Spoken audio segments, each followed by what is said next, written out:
ตอบนะเมื่อเช้าคงจะเทศไปพอสมควรละฟังปัญหาถามตอบ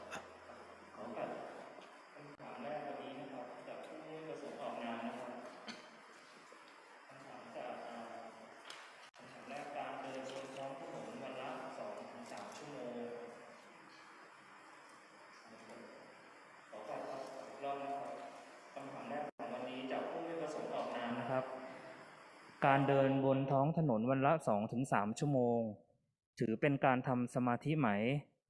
ฉันชอบเดินและรู้สึกว่าจิตของฉันก็ชอบเหมือนกัน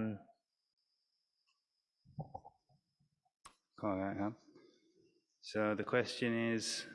is walking on the road for 2 to 3 hours daily considered developing samadhi? I like to walk and notice that the mind likes it too.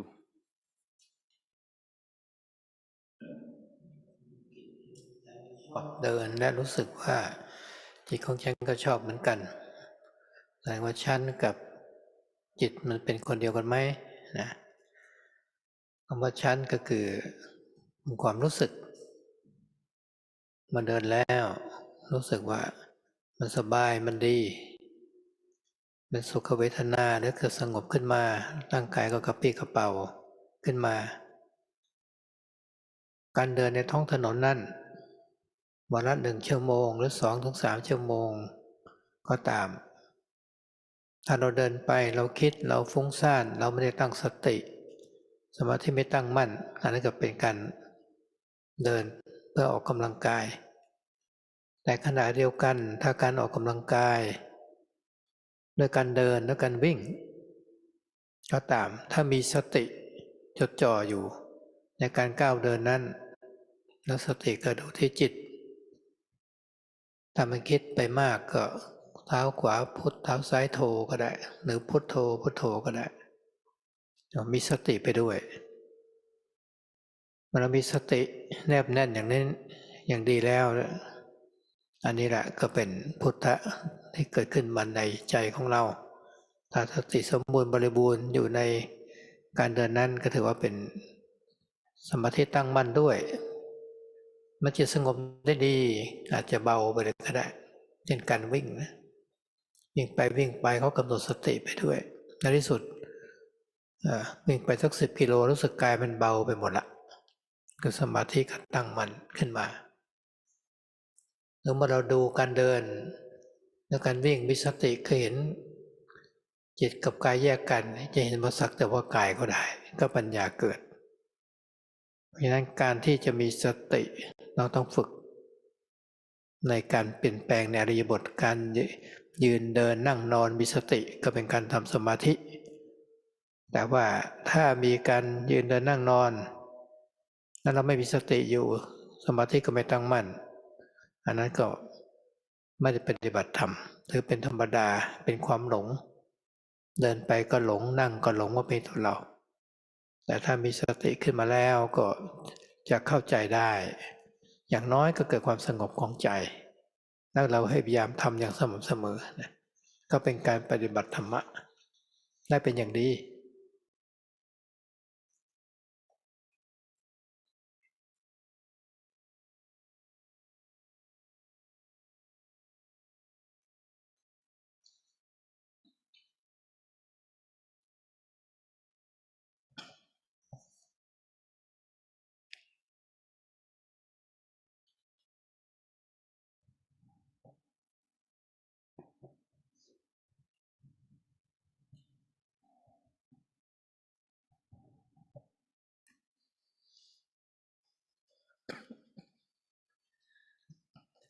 So you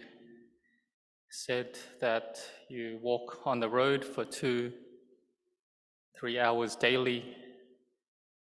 and you said that you like to do that, and you notice that the mind likes it as well. So is I and the mind the same?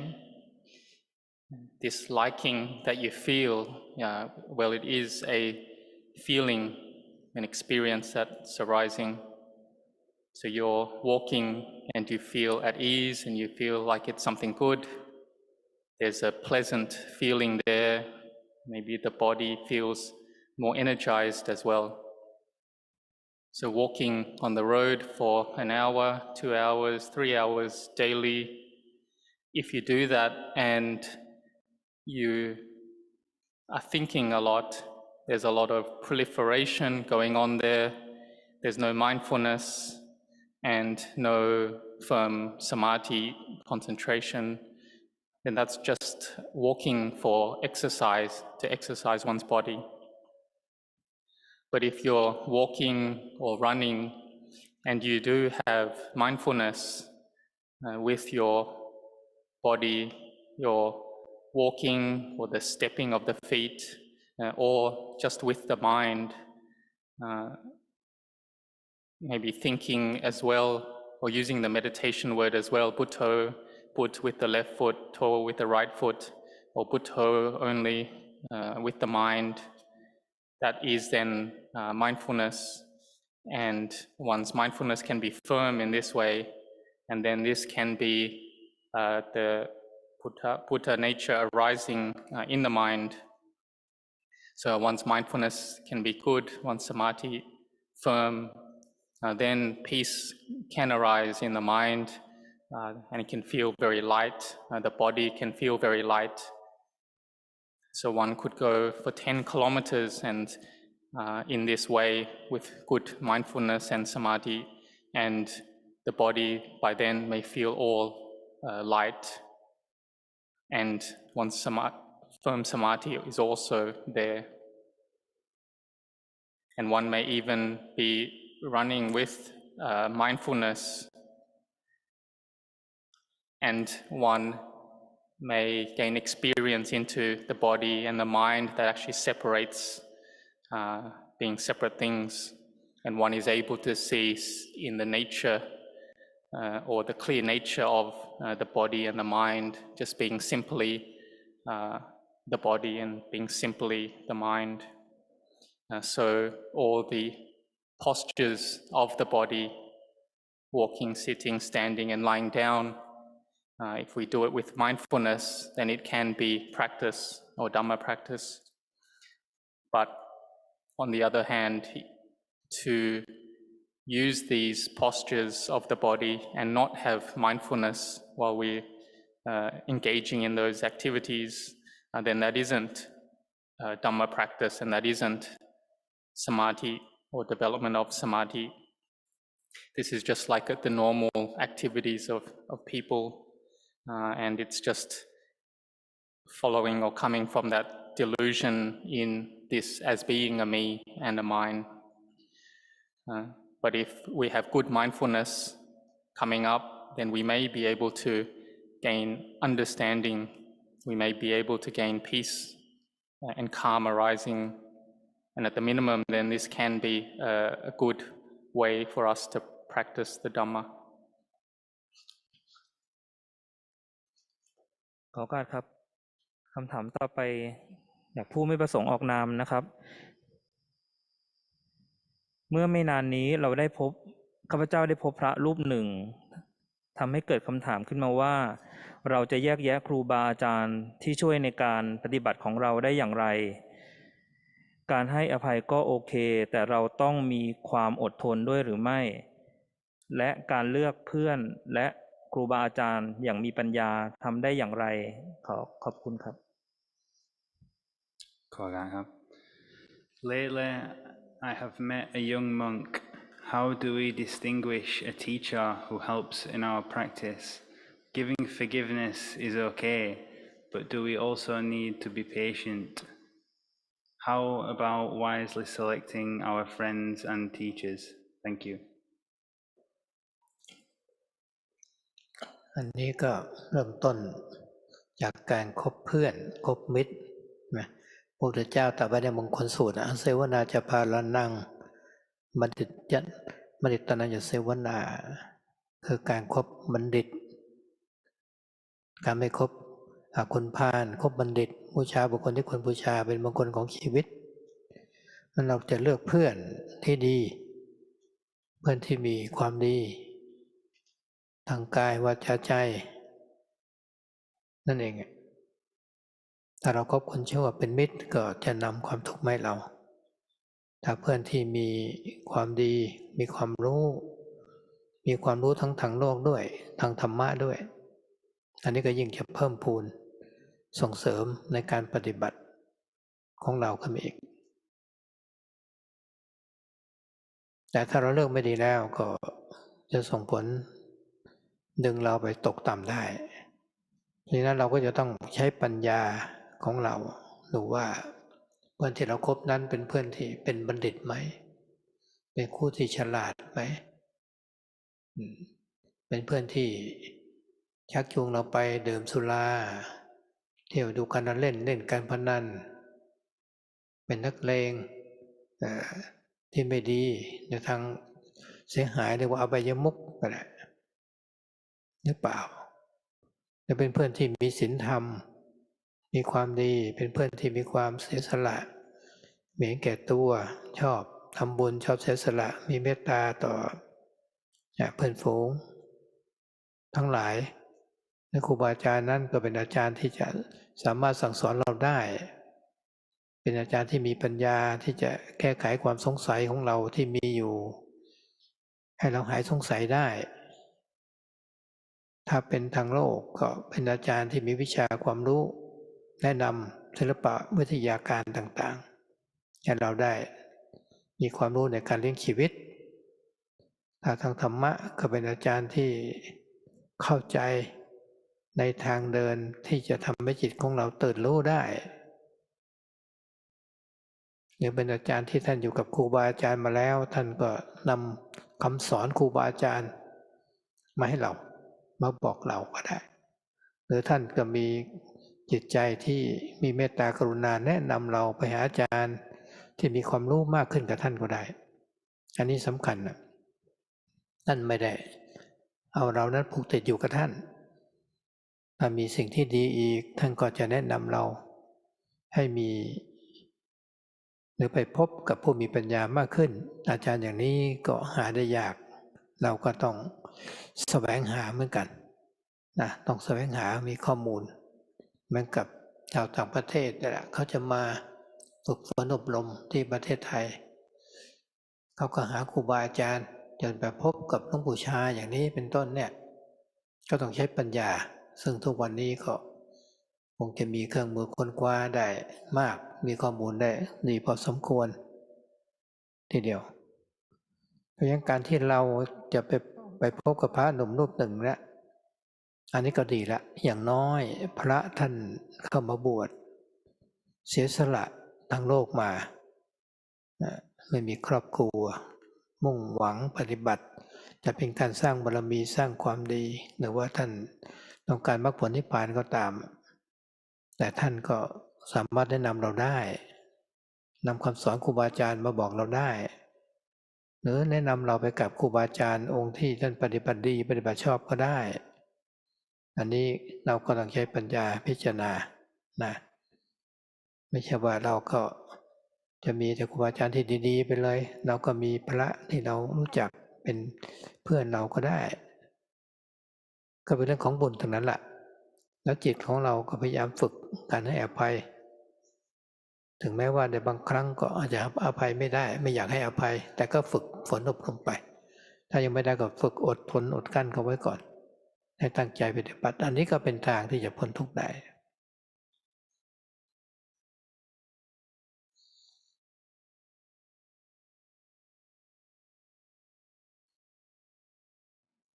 So yeah, the beginning of the practice, a spiritual path, it does start with associating with good friends. The Buddha taught of sevana cha palanang, avoiding those of foolish ways, panditan cha sevana, associating with the wise, puja cha pujaniyanang, and worshipping those worthy of worship. And these are the highest blessings. The good friend, they have goodness in terms of their actions, speech, and mind. The bad friend, they end up causing us suffering. So there are the teachers in terms of the world and in terms of the Dhamma, and they can help our Dhamma practice. So the bad friends, we end up declining in our spiritual practice and path or in the world because of them. So we do need to use our wisdom in order to know those that we associate with. Are they pandita? Are they wise? Are they smart and intelligent? Do they take us to go drinking alcohol? Do they take us to go gambling, go out at night? They take us to do bad things, or they have their bad qualities, or they are a bit of a ruffian, they like to engage in unskillful activities, or they lead us to the lower paths.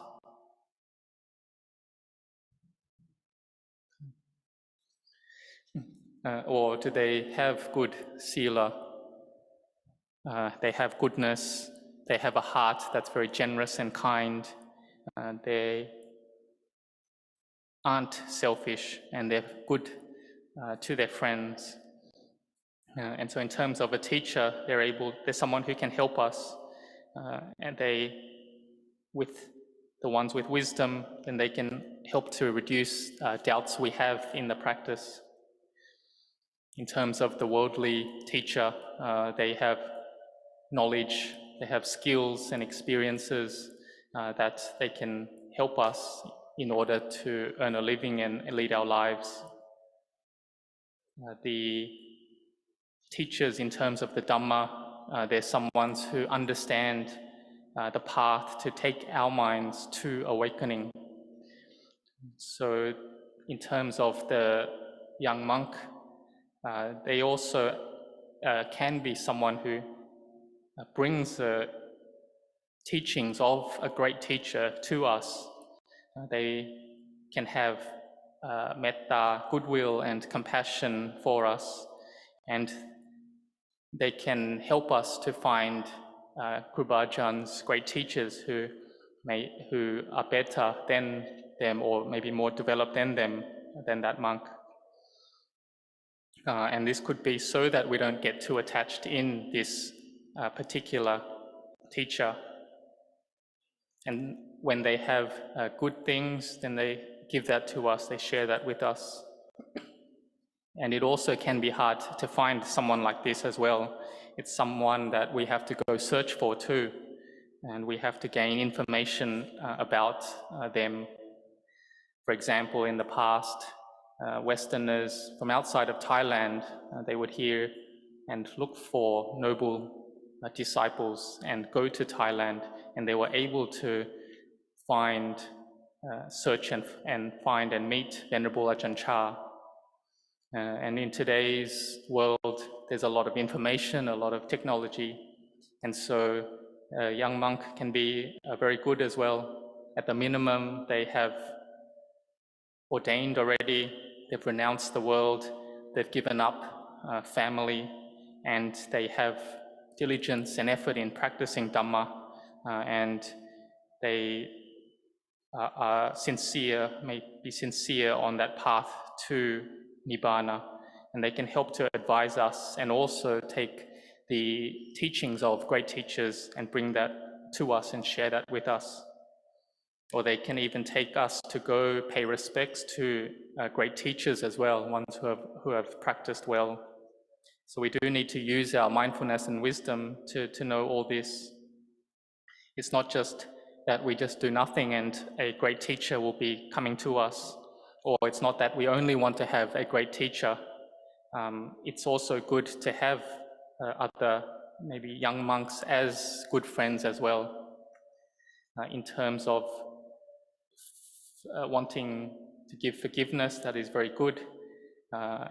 And in the beginning, practicing this, one does need to endure one's feelings because one may not want to give that forgiveness. One has to be patient in order to do this, to practice this. But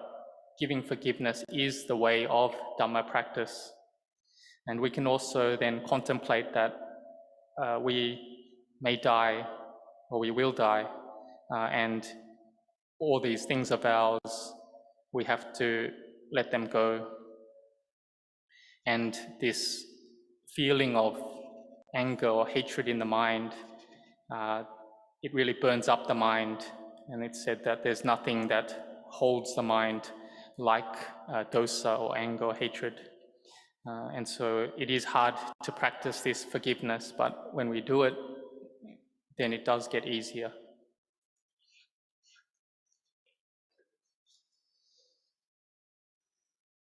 ขอโอกาสครับคำถามต่อไปจากคุณเทโอประเทศมาเลเซียครับท่านอาจารย์ครับผมสามารถปฏิบัติได้มากสุดแค่ครั้งละ1 ชั่วโมงผมจะขยายเวลาในการทำสมาธิในแต่ละครั้งได้อย่างไรครับ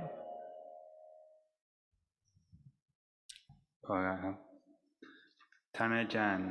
I think I have a limit of meditation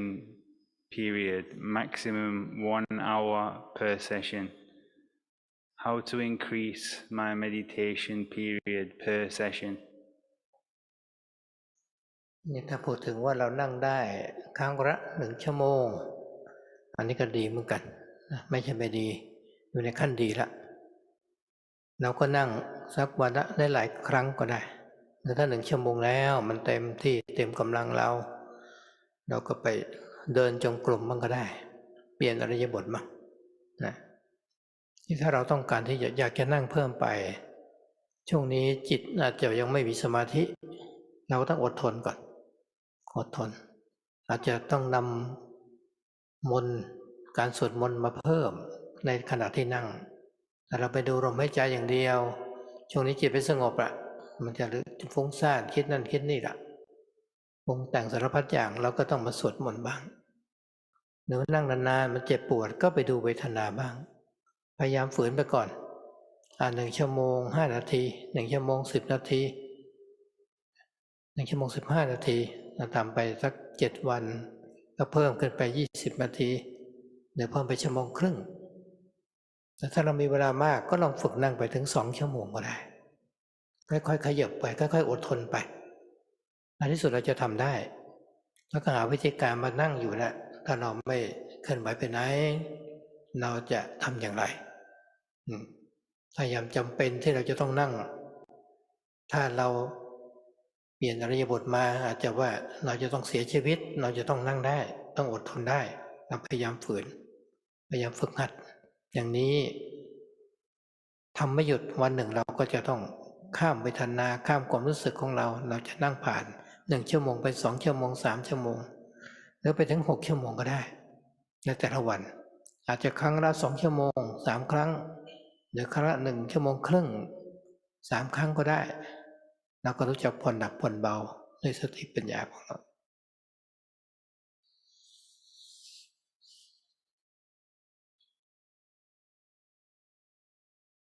รู้หนักรู้เบาหมดเลยรู้หนักรู้เบาแล้วเราผ่อนว่าที่เราทำได้ก็เพิ่มที่เราได้ก่อน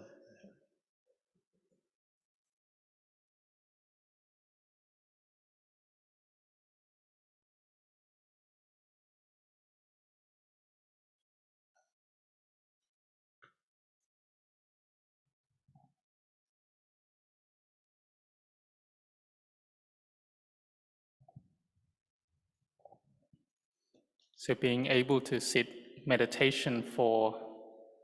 1 hour per session, that is good. It's not that it's not good. And you can try to have a few sessions in a day. If you can do only 1 hour in the day, you find that's your limit, then you can try walking meditation as well in addition. So try to develop your mindfulness through a change of posture. If you want to increase your time or meditation period, then you may find that the mind just doesn't have that much samadhi and concentration, so you may have to endure first. And you can also try to do some chanting while you're doing that meditation session. If you watch the breath only, you may find that there's a lot of agitation, thinking, and sort of turbulence in the mind. then you should do some chanting. Or you can practice with the painful feelings, because after sitting long, then this pain may arise, and you can watch then the vedana, the painful feelings. And so you may try to slowly increase, maybe from 1 hour to 1 hour and 10 minutes, 1 hour, 15 minutes, like that, or in the space of 7 days, and then you increase a bit more, maybe add another 20 minutes to 1 hour and a half, like that. And then maybe later on you're able to do 2 hours in a session. So you slowly increase like that. And you can also think and contemplate that what if your body wasn't physically able to move? How would you then practice? If it was the last stages of life and you were very sick, then you may not be able to change posture, and you'd have to endure that. You'd have to be able to do that and sit for long periods like that, and you'd have to train and practice in this way then. And if you're able to get past the vedana, the painful feelings, then you may be able then to sit longer, 1 hour to 2 hours, 3 hours, and later on even to 6 hours. And so you may try in one session then to sit 2 hours, or maybe just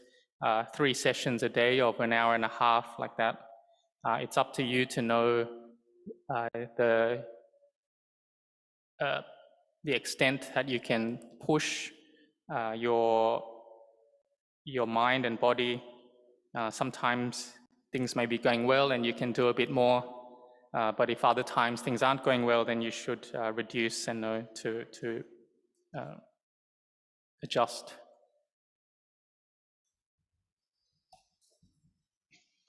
ขอโอกาสครับคำถามต่อไปจากคุณแซมประเทศอินเดียครับท่านพระอาจารย์ครับผมเคยได้ยินมาว่าพระอาจารย์ในสายพระป่าหลายรูป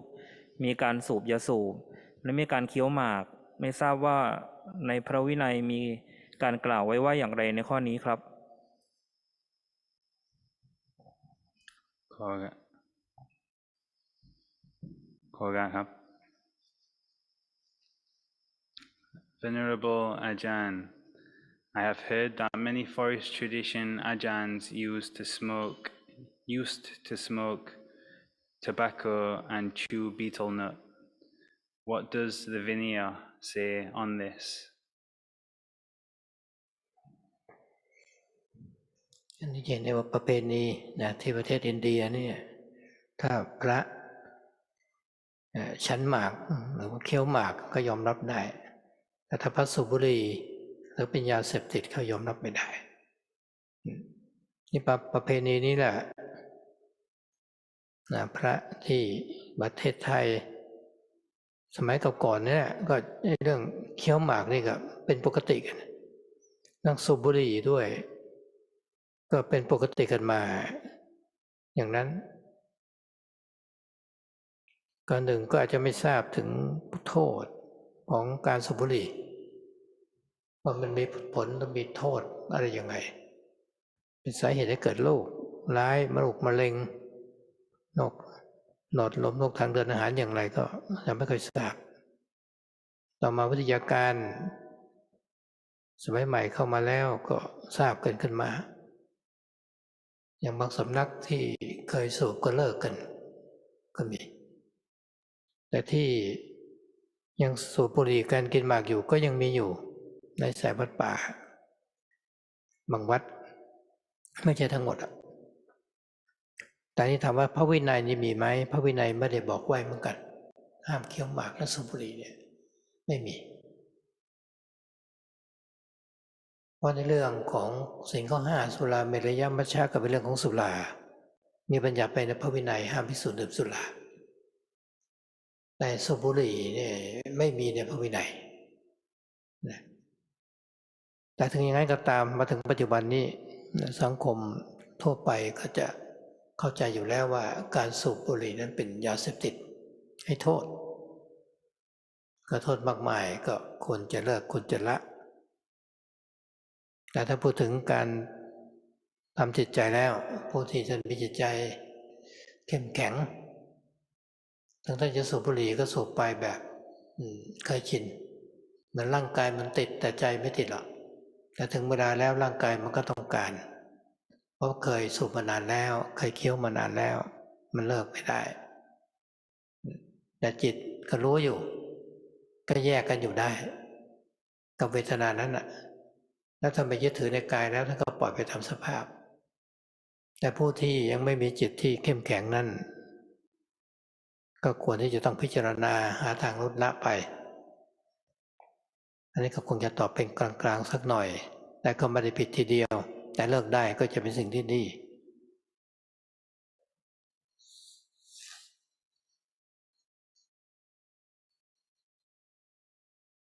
อย่างวัดหลวงปู่ในสมัยแรกๆก็เป็นวัดป่าที่มีการเคี้ยวหมากสูบบุหรี่เหมือนกันแต่เมื่อมีการประชุมสงฆ์ขึ้นมาก็ได้เอาความรู้มีพระท่านเสนอให้เห็นว่าไม่สมควรเพราะในสังคมต่างประเทศเขาจะไม่เข้าใจว่าพระที่สอนให้คนละวางละกิเลสแต่ทำไมติดอยู่กับยาเสพติดอยู่ซึ่งประเทศที่เขามีความรู้เข้าใจนี้เขาก็ยังไม่บริโภคยังไม่ได้สูบบุหรี่หรือการเคี้ยวหมากทางวัดประพงศ์ก็เลยมีกฎกติกาขึ้นมาเอาละที่เคยทำกันมามีหมากมีบุหรี่อย่างนี้ก็เลิกนะให้เลิกกันสมัยอาตมาไปบวชนั้นน่ะ2519ก็เป็นข้อวัดของพระสงฆ์ที่จะไม่มีการสูบบุหรี่เคี้ยวหมากละแต่นานๆญาติโยมก็นำหมากมาถวายหลวงปู่ชาบ้างท่านก็เคี้ยวให้นิดหน่อยท่านก็เลิกเหมือนกันปกติกระโถนท่านก็จะมีน้ำหมากนะมีน้ำหมากมีท่านฉันอยู่ต่อมาหลวงพ่อก็เบาลงแล้วก็เลิกไปท่านก็ทำได้แล้วก็พระภิกษุสามเณรวัดหนองประพงกับสาขาก็จะเป็นข้อกติกากันว่าจะไม่มีการสูบบุหรี่หรือการเคี้ยวหมาก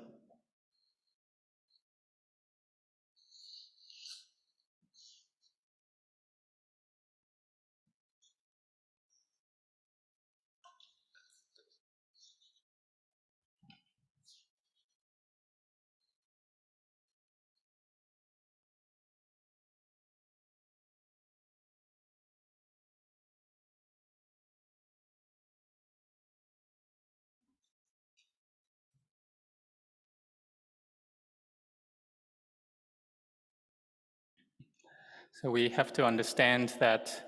the Indian culture,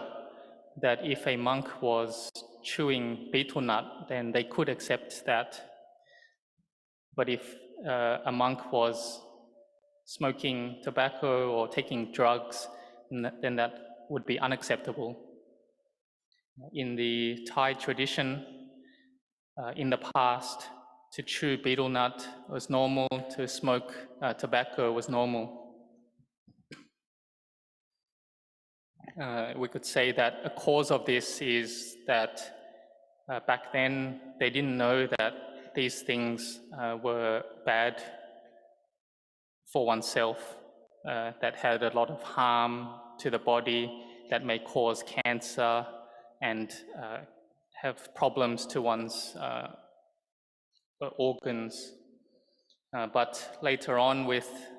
an increase of knowledge in the sciences, then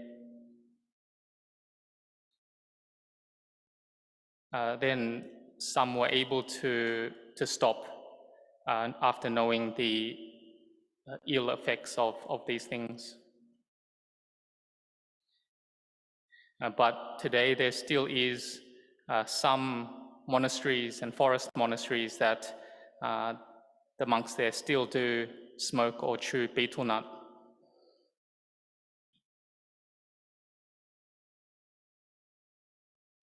So it isn't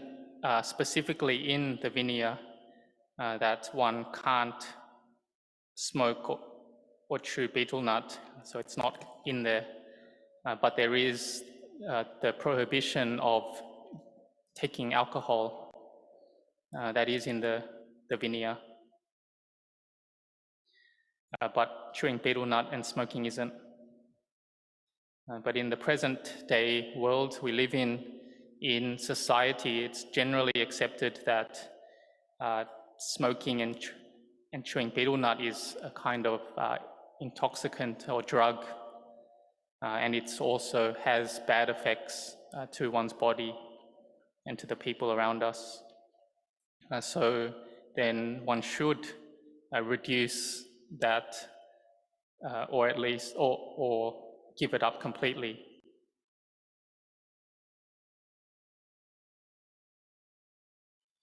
But there is also some whose mind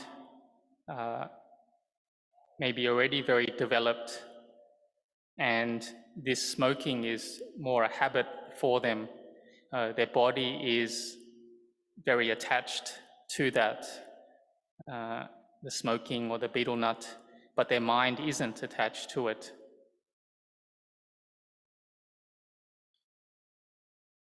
It's just because that they've done this for a long time that the body attaches to it and needs to have it. But their mind can know and can separate out from those feelings. They're able to let go of the body if it goes one way according to sicknesses, according to nature. They're able to let go of it. So we can't say that it's only bad, but if one can stop, then that would be good. In Wat Nong Papong, they used to take chew betel nut and smoke, but after coming together in a Sangha meeting, they had a bit more knowledge about this topic, and a monk brought it up and said that it isn't appropriate to do this because in the West or Western countries, they wouldn't understand this if monks were doing this, because monks are teaching about letting go, about giving up their defilements, mental defilements, but why do they still hold on and attach to smoking and betel nut? So the monks in the West, they wouldn't smoke or chew betel nut. So they did end up stopping this in Wat Nong Papong. So in 2519 is what? In,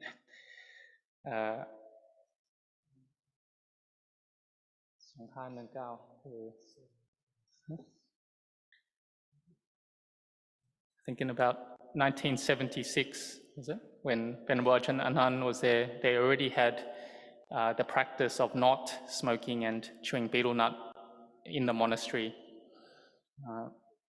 But in the early days, after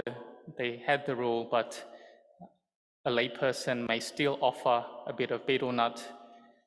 to the monks, and Ajahn Chah might take a little bit, but eventually he did quit it as well and gave it up. So he might take a little and then eventually reduced and then quit completely. So in Wat Nong Papong, there was the rule there that the monks are forbidden to smoke and to chew betel nut.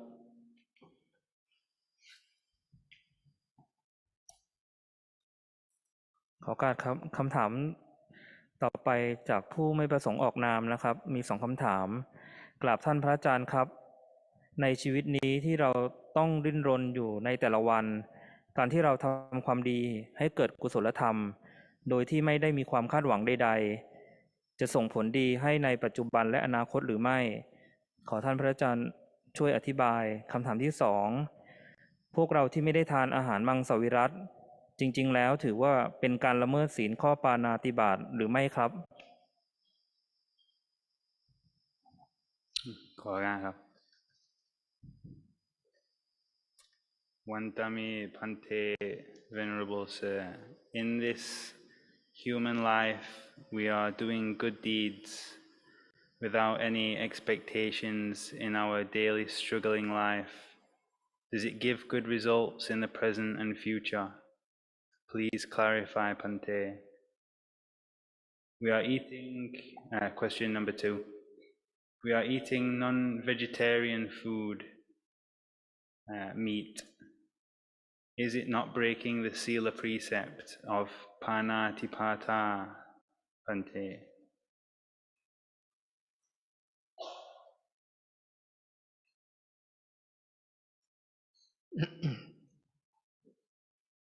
คำถามข้อแรกที่ว่าชีวิตของเราทุกวันต้องดิ้นรนแต่ละวันเนี่ยนะก็เป็นธรรมชาติของร่างกายของสังขารที่มันเป็นทุกข์เราจะอยู่นิ่งๆเฉยๆก็ไม่ได้ร่างกายต้องการอาหารต้องการน้ำเราเศรษฐกิจดีๆเราก็ซื้อน้ำได้เศรษฐกิจไม่ดีก็ต้องเอาน้ำก๊อกมากรองดื่มก็ได้เพราะร่างกายขาดแคลนไม่ได้อาหารนี่ก็เหมือนกันร่างกายก็ต้องการอยู่เสมอวันหนึ่งหลายๆครั้งด้วยเราพิจารณาว่ากายนี่มันเป็นก้อนทุกข์อย่างนี้แหละถ้าเราไม่ดูแลไม่รักษามันก็มีปัญหากับร่างกายของเราเป็นการที่เราต้องเรียนทำงานก็ว่าต้องได้ปัจจัยเงินทองมาไปแลกเอาอาหารมาเอาเครื่องหนึ่งห่มยารักษาโรคที่อยู่อาศัยที่เราจะพอประทังได้เป็นบ้านหลังเล็กหลังใหญ่ก็พอคุ้มฝนคุ้มแดดคุ้มลมได้อาหารก็พอประทังชีวิตของเราไปได้ในยามที่ปกติถึงยามไม่ปกติโรคขาดแคลนอาหารก็ลำบากขึ้นมาอีกแต่เราก็ยังอยู่ในความดีทำความดีให้เกิดความดีหรือว่ากุศลกรรมขึ้นมาแม้เราจะไม่ได้หวังอะไรก็ตามมันก็เป็นความดีเกิดขึ้นที่ใจปัจจุบันเราทำเหตุที่ดีผลก็จะได้ดีขึ้นมามันเราหว่านพืชผักเมล็ดผักหรือผลไม้ลงไปในพื้นดินนั่นแหละเมื่อเราให้ปุ๋ยดูแมลงดูแลรดน้ำพรวนดินเราไม่ต้องหวังอะไรเขาต้นไม้กับพืชพันธุ์ธัญญาหารก็เติบโตขึ้นมาได้คือเราต้องทำเหตุที่ดีอันนี้ก็ถูกต้องแล้วอนาคตเราก็ยอมได้รับผลที่ดีมาด้วยคำถามข้อที่2ว่าเราไม่ได้ทานอาหารมังสวิรัติอันนี้ก็ไม่ถือว่าเป็นการผิดศีลในข้อปาณาติบาตคำว่าปาณาติปาตาเวรมณีก็คือการงดเว้นฆ่าจงใจฆ่าสัตว์ที่มีปานหรือมีลมหายใจนั่นเองเราจะไม่ฆ่าเขาอย่างนั้นไม่สนับสนุนไม่ส่งเสริมไม่ดีใจเมื่อคนอื่นเขาฆ่านะแต่เราก็ยังต้องทานอาหารอยู่เราก็เลือกเนื้อสัตว์ที่เขาทำไว้แล้วแต่ไม่ได้ไปบอกเขาให้ทำฆ่ามาให้เราถ้าเรารู้เราก็อยากไปรับประทานอย่างนี้เป็นต้นเพราะฉะนั้นข้อนี้ก็ถือว่าไม่ผิดศีลเหมือนในสมัยพุทธกาลก็มีแหละภรรยาของนายพรานมีศีลเคร่งครัดเป็นพระโสดาบันไม่ฆ่าสัตว์แต่ว่าสามีมีอาชีพล่าสัตว์มาเป็นอาหารมาค้าขายด้วยเป็นนายพรานท่านก็มีศีลเคร่งครัดด้วยไม่มีเจตนาแต่เป็นหน้าที่ก็ต้องทำเพราะเป็นอาชีพของสามีต้องมาเลี้ยงภรรยาและเลี้ยงลูกแต่ว่าในใจแม้แต่น้อยนึงไม่ต้องการให้ฆ่าสัตว์นั่นอยู่ที่เจตนาแล้วเป็นตัวศีล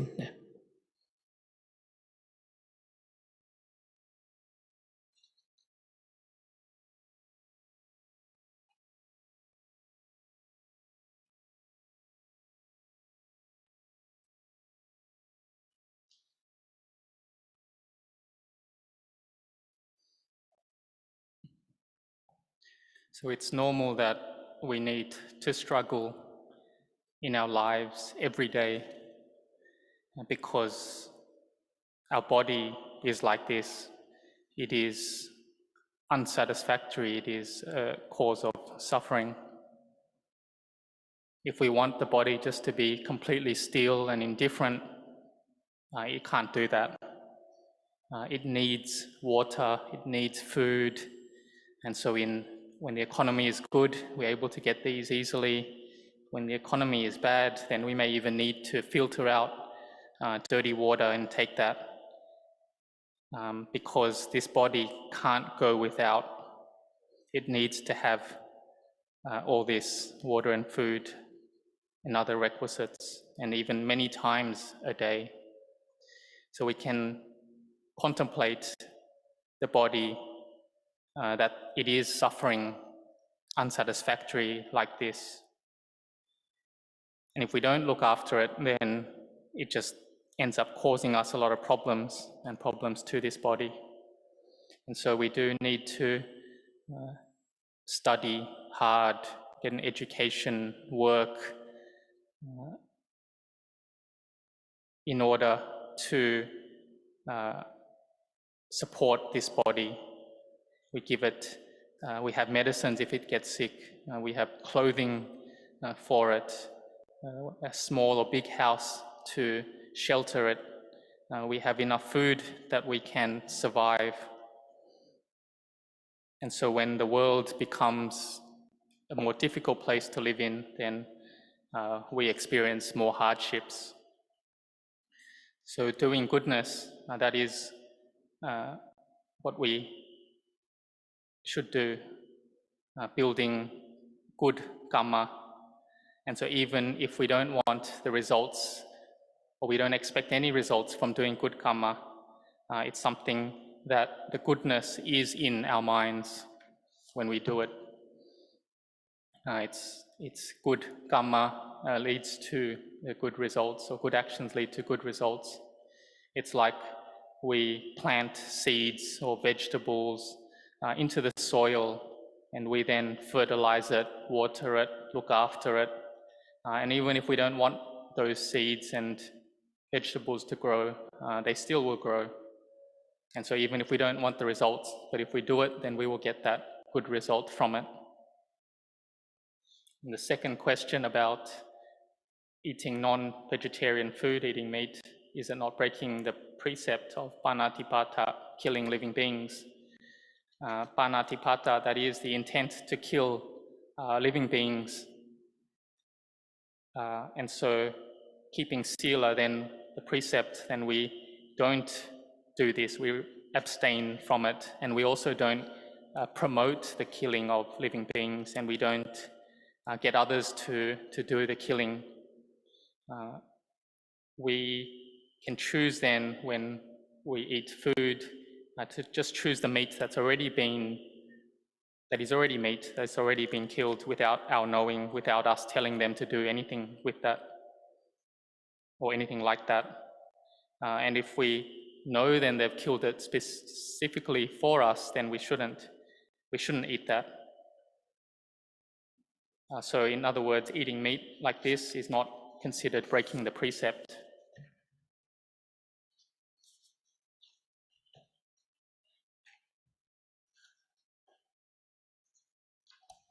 ขอโอกาสครับคำถามต่อไปจากผู้ไม่ประสงค์ออกนามครับสวัสดีพระอาจารย์ครับกราบขอบพระคุณพระอาจารย์ที่นำทางและจัดการปฏิบัติธรรมครั้งนี้ขึ้นข้าพเจ้ามีคำถามที่จะถามท่านพระอาจารย์ว่าความคิดของข้าพเจ้ามืดมนไปหมดเมื่อนอนหลับไม่มีการฝันข้าพเจ้าไม่ทราบว่าความคิดไปอยู่ที่ไหนแบบนี้โอเคไหมครับขอบพระคุณพระอาจารย์ครับ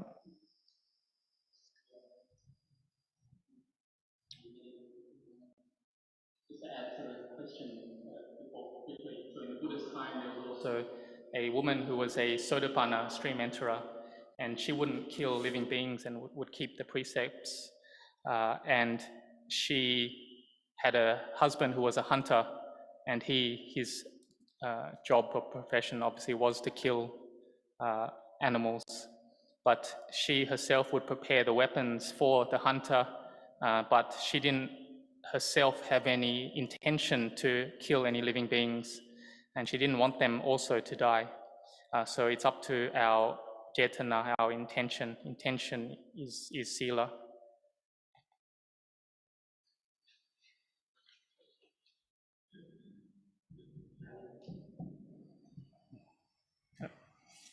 So in English, question was, Hi Ajahn, thanks for your guidance and hosting this retreat. I have a question to ask Ajahn. My mind blacks out when I sleep. I don't have any dreams, but I don't know where my mind is. Is this okay? Thanks, Ajahn.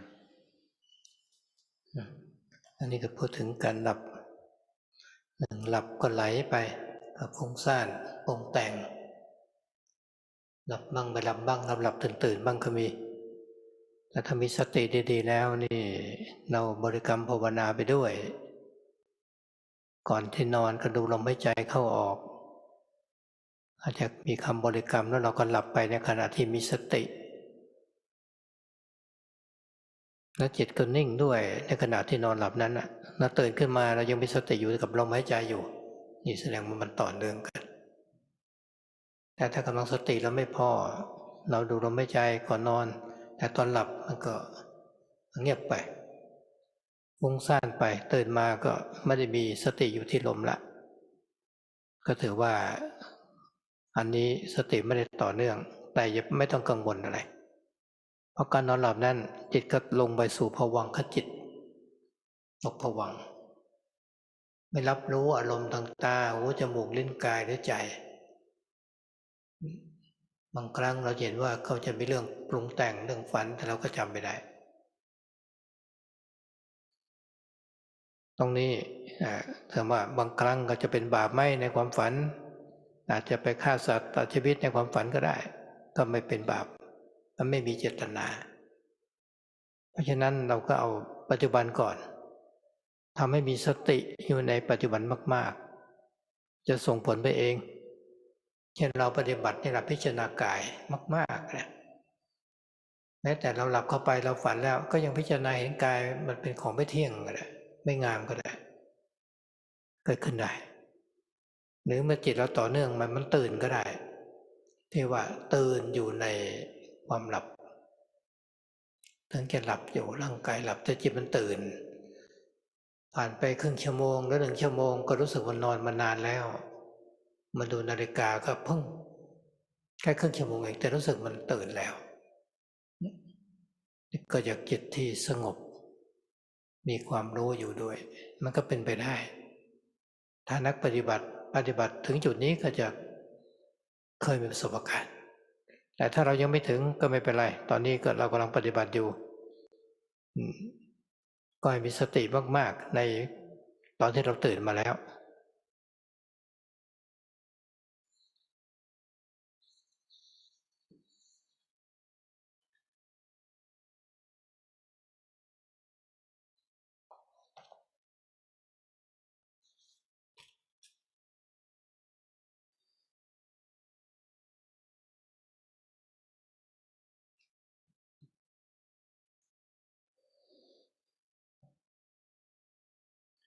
So when we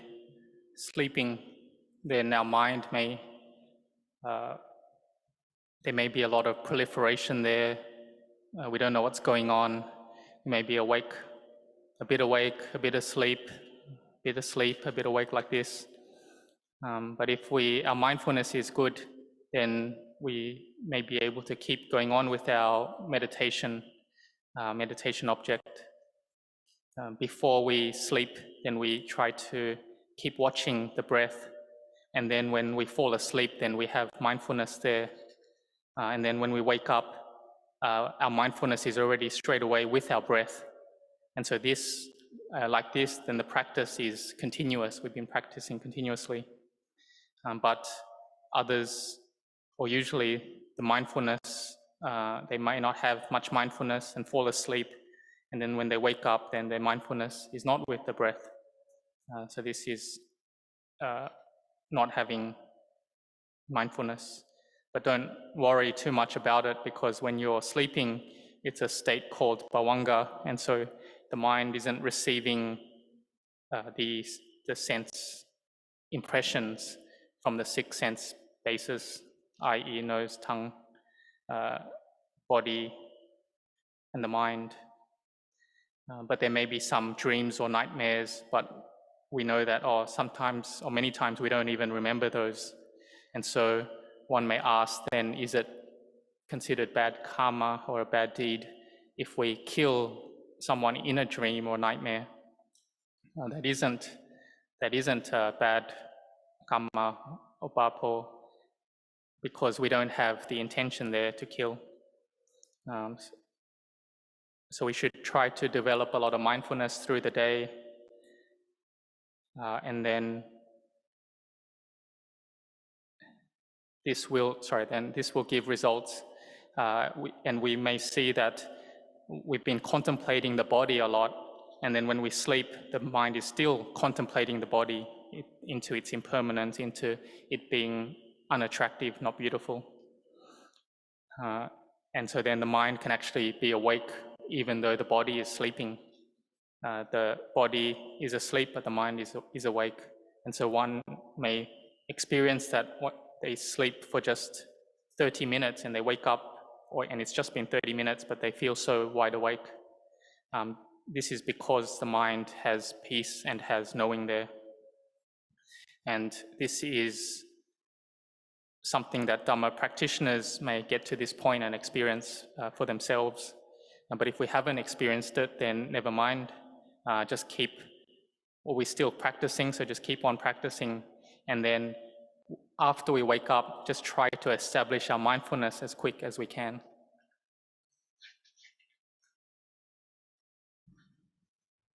ขอโอกาสครับคำถามจากผู้ไม่ประสงค์ออกนามนะครับท่านพระอาจารย์ครับพ่อแม่ของข้าพเจ้ากำลังชราแล้ว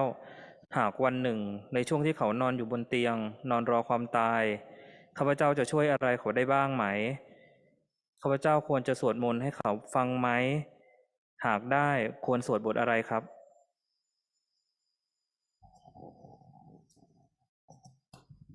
ขอครับ Ajahn,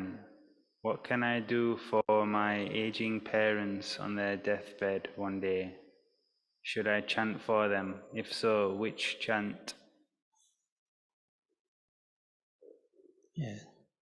อันนี้เราก็มีเมตตาต่อพ่อแม่คิดว่าจะช่วยเขาให้พ้นจากทุกข์ให้มีความสุขก็นับว่าเป็นโลกตัญญูแต่ถ้าพูดถึงธรรมะแล้วเราก็มาต้องดูก่อนว่าเมื่อเราเห็นพ่อแม่กำลังชราเช่นนั้นก็พิจารณาว่าเราเองก็ต้องเป็นแบบนี้เหมือนกันถ้าเราเป็นอย่างนี้ใครจะมาสวดมนต์ให้เราไหมเราควรจะสวดมนต์ให้ตัวเองก่อนพิจารณาก่อนว่าเราต้องแก่ต้องเจ็บในสุดก็ต้องตายเราควรจะต้องไม่ประมาทต้องทำความดีต้องมีทานมีศีลมีภาวนาไว้ให้มาก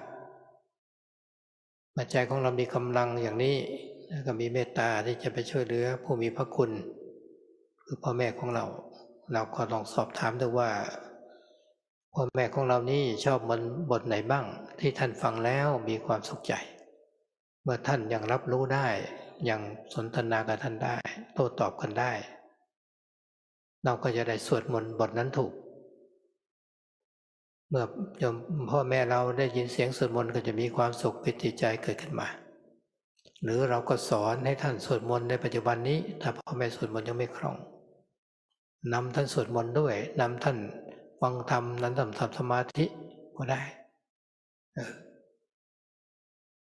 หรือบางทีพ่อแม่ก็อาจจะมีความรู้เคยสร้างมาก็ได้นะเคยใส่บาตรเคยฟังธรรมะเคยสวดมนต์มาเราอย่างนี้ก็ไม่ต้องห่วงมากแต่ถ้าถามว่าจะสวดบทไหนกับพุทธคุณธรรมคุณสังฆคุณนี่นะเป็นหลักนั่นก็การแผ่เมตตาหรือสวดบทโพชังโฆสักตวาก็ได้แต่ควรจะสอบถามพ่อแม่ของเราก่อนว่า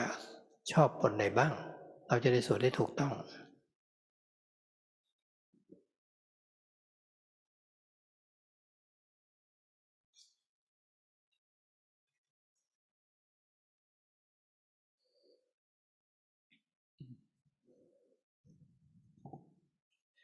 So the person asking the question, they have metta, goodwill to their mother and father. They wish that their parents can be free of suffering and to have happiness. So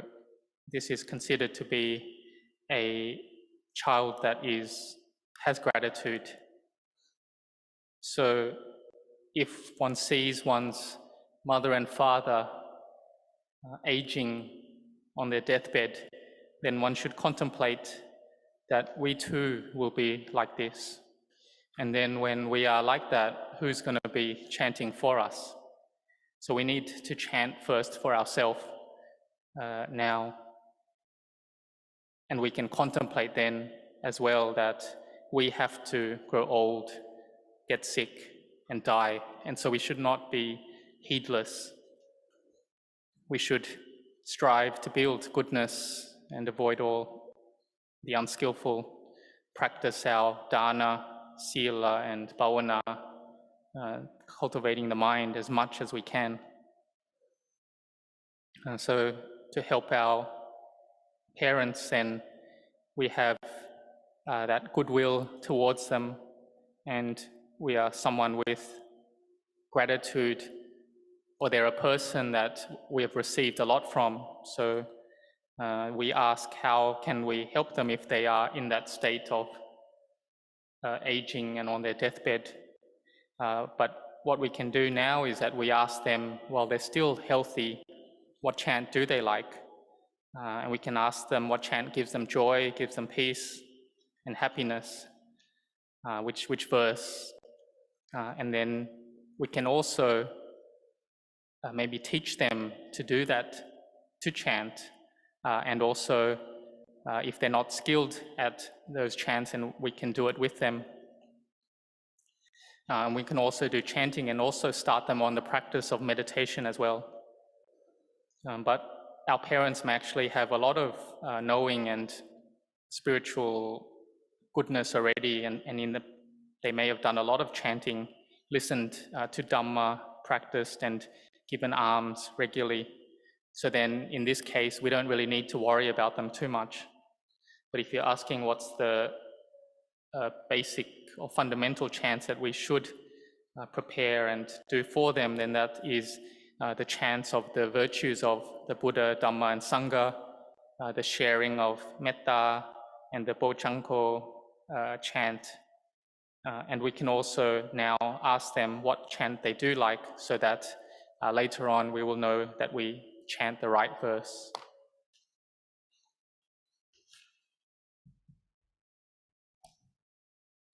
ขอโอกาสครับคำถามจากผู้ไม่ประสงค์ออกนามครับกราบพระอาจารย์ข้าพเจ้าสามารถที่จะกินน้อยพูดน้อยแต่ไม่สามารถนอนน้อยได้ร่างกายข้าพเจ้าต้องการนอนเยอะๆโปรดชี้แจงแนะนำทำอย่างไรถึงจะฝึกหัดนอนน้อยได้เพราะสถานที่ข้าพเจ้าอยู่แทบจะไม่มีต้นไม้และรอบๆข้างก็เต็มไปด้วยความก้าวร้าวกราบท่านพระอาจารย์สัจธรรมใดๆที่พระอาจารย์ได้เข้าถึงแล้วในตอนนี้หรือต่อไปในภายภาคหน้าก็ตามขอพระอาจารย์โปรดเมตตาให้พรข้าพเจ้าเพื่อให้ข้าพเจ้าได้สามารถเข้าถึงสัจธรรมนั้นได้ด้วยความเพียรของข้าพเจ้าด้วยเถิดขอบพระคุณพระอาจารย์ครับ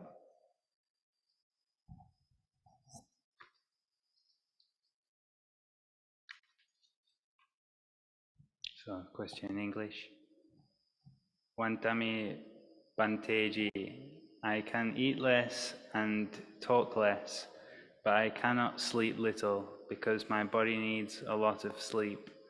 Kindly give me suggestions regarding how to practice by getting less sleep, because the place where I stay has very rare, very few trees, and the surrounding area is filled with violence. And the second part to the question, whatever inner truth that you have observed till now or in the future, kindly bless me so that I can experience the same in the coming days by putting in the effort. Thank you.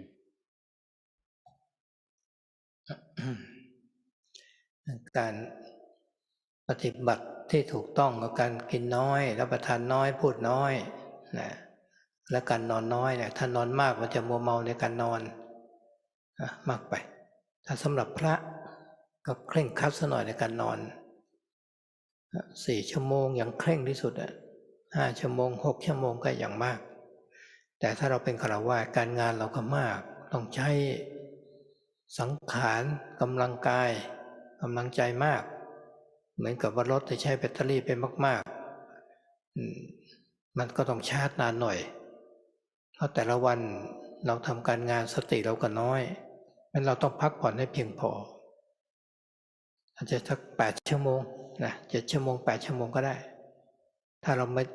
ไม่ต้องจำเป็นต้องนอน4 ชั่วโมง5 ชั่วโมง6 ชั่วโมงเหมือนกับพระหรอกเอาเป็นว่าเอา8 ชั่วโมงเป็นหลักถ้าเราจะฝึกบางครั้งอาจจะเป็นวันศุกร์อาจจะลงนอนว่านอน6 ชั่วโมงกลางวันอาจจะพักสัก1 ชั่วโมงก็ได้ค่อยๆฝึกดูในเป็นบางครั้งนะบางครั้งแต่ถ้ามันไม่ไหวร่างกายมันต้องการพักมากแล้วก็ทำตามที่ร่างกายเขาต้องการเพราะว่าถ้ามันน้อยแล้วเดี๋ยวมันก็จะลวนไปหมดจะมีปัญหากับสุขภาพของเราได้เพราะว่าสภาพแวดล้อมมันก็จะต่างกันนะบรรยากาศต่างๆถ้าเราอยู่ที่มีต้นไม้มีออกซิเจนมากๆก็มีความสดชื่นได้และอยู่ในอารมณ์ที่ดีเพื่อนสาธมิกที่ดีก็ช่วยส่งเสริมแต่เราอยู่สภาพแวดล้อมที่มีแต่ความก้าวร้าวกันอารมณ์ก็จะวุ่นวายทำให้เรารับรู้อารมณ์แล้วร่างกายต้องใช้พลังงานมากต้องนอนพักผ่อนให้พอส่วนข้อที่2ที่ถามก็อนุโมทนาด้วยให้ตั้งใจนะดังนั้นความรู้ธรรมะอันใดที่อาตมารู้แล้วนี่ก็ขอให้พวกเราทุกท่านที่ปฏิบัติธรรมจงมีส่วนในความรู้นี้จงรู้ตามด้วยขอพระมีพระพุทธเจ้าพระธรรมพระสงฆ์ปกป้องพวกเราได้พวกเราได้เข้าถึงพุทธะทุกท่าน